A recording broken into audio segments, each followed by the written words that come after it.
As you can probably tell by the view behind me, right at the minute I am driving a Mini. So this is a tiny little car. This one is a lot like driving a pillar box, as you can see, tiny windows, bright red outside. You'll see some of the pictures in a tick. Anyway, let's get moving, and I'll talk a little bit once we're driving, and hopefully you won't jiggle around so much. So I've been warned, because I was speaking to someone earlier on who said when you choose sport, which I've done now, and everything's going red, then she was saying that there really is a heck of a difference in how the pedal feels.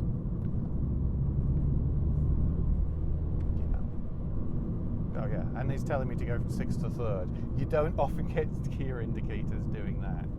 So let's try that again.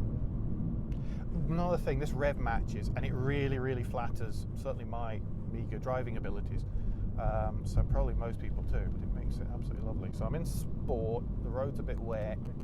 This could be interesting.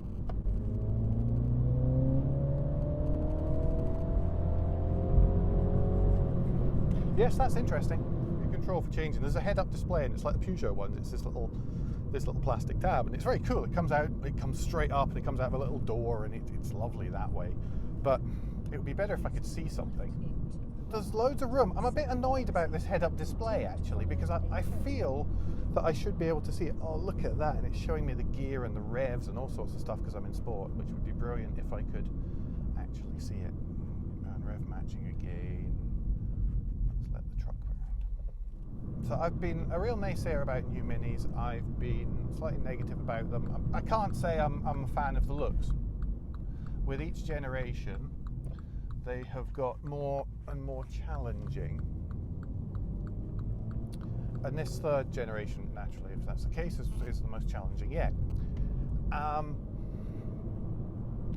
But I understand the appeal, and I understand the appeal far more. I started out when I picked this up about 40 minutes ago or so, 20 minutes ago or so, and I started out feeling that I was feeling like I looked a bit like an estate agent. But I think I can live with that.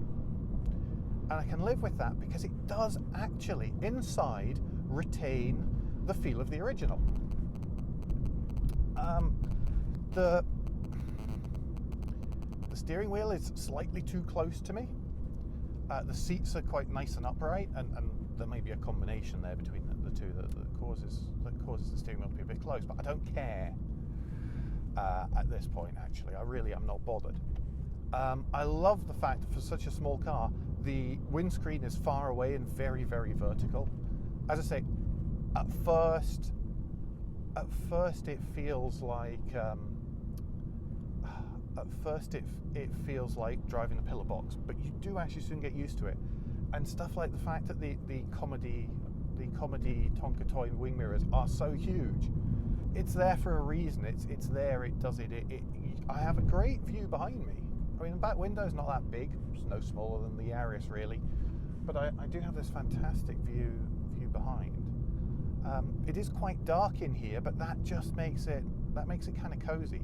And I think if I had people in the back,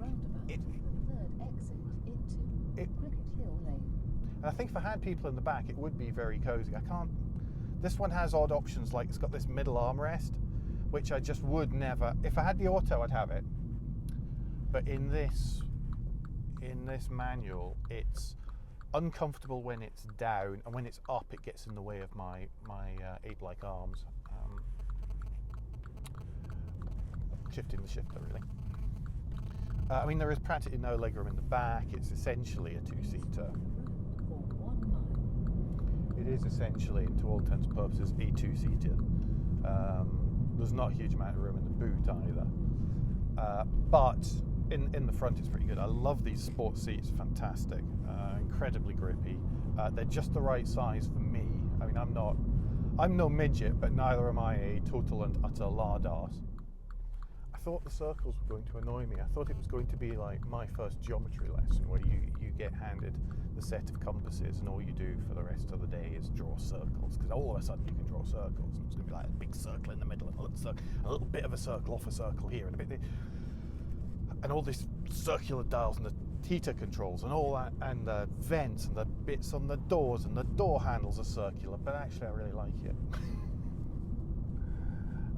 It works. It does actually work. It's a bit annoying in that it's a big circle and it's not a speedo and stuff. But as a Yaris fan, I don't have a problem with central instruments. I'm used to them. My favourite thing in the whole of the interior and are these switches up here. There's little switches up the top for my lights, and they're toggle switches behind the little protectors. And it's like something out of a. Oops. It's like something that's come straight out of a helicopter. It's really cool, kind of aero thing. It's absolutely nothing to do with minis, in my opinion, but I don't care because it's really, really cool. So in summary, it's been a Mini Cooper, John Cooper Works, 230 brake, 2 litre, 4-cylinder engine, and it is not the unruly, angry little hooligan that I was expecting it to be. It is far more civilised, but goodness me, it's still a bit of a laugh.